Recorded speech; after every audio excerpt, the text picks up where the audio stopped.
అందరికీ నమస్కారం. Welcome to TV 24. 1,20,00,000 మంది కూలీలకు ప్రమాద బీమా. డిప్యూటీ సీఎం పవన్ కళ్యాణ్ నిర్ణయం. ప్రధానమంత్రి సురక్ష బీమా యోజన ద్వారా ప్రభుత్వమే ప్రీమియం చెల్లింపు. కూలీల వివరాలతో ఫీల్డ్ అసిస్టెంట్లు బ్యాంక్లో నమోదు చేయించాలి. రాష్ట్రంలోని ఉపాధి కూలీలందరికీ ప్రమాద బీమా చేయించాలని పంచాయతీరాజ్ గ్రామ అభివృద్ధి నిర్ణయించింది.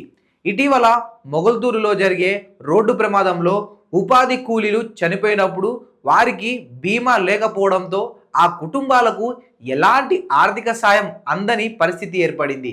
అలాంటి కుటుంబాలకు ఆసరగా నిలిచేందుకు డిప్యూటీ సీఎం పవన్ కళ్యాణ్ రాష్ట్రంలో ఉపాధి హామీ పథకంలో పనిచేసే 1,20,00,000 మందికి ఉపాధి కూలీలను ప్రధానమంత్రి సురక్ష బీమా యోజన, రాష్ట్రీయ స్వస్థ బీమా యోజన కిందకు తీసుకురావాలని నిర్ణయించారు. ఆ మేరకు పంచాయతీరాజ్ గ్రామీణాభివృద్ధి శాఖ ముఖ్య కార్యదర్శి శశిభూషణ్ కుమార్ కమిషనర్ కృష్ణతేజకు ఆదేశాలు ఇచ్చారు.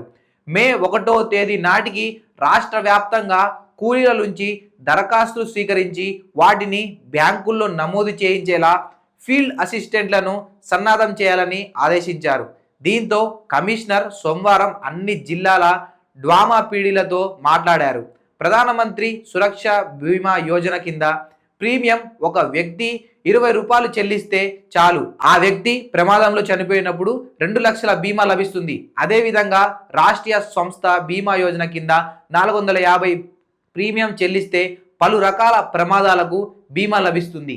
ఈ 2 పథకాల కింద రాష్ట్ర వ్యాప్తంగా ఉపాధి కూలీలను నమోదు చేయాలని కమిషనర్ ఆదేశించారు. మే 1వ తేదీ కల్లా రాష్ట్ర వ్యాప్తంగా కూలీల నుంచి సంతకాలు తీసుకొని ఫీల్డ్ అసిస్టెంట్ బ్యాంకుల వద్ద నమోదు చేసేలా చర్యలు తీసుకోవాలని సూచించారు.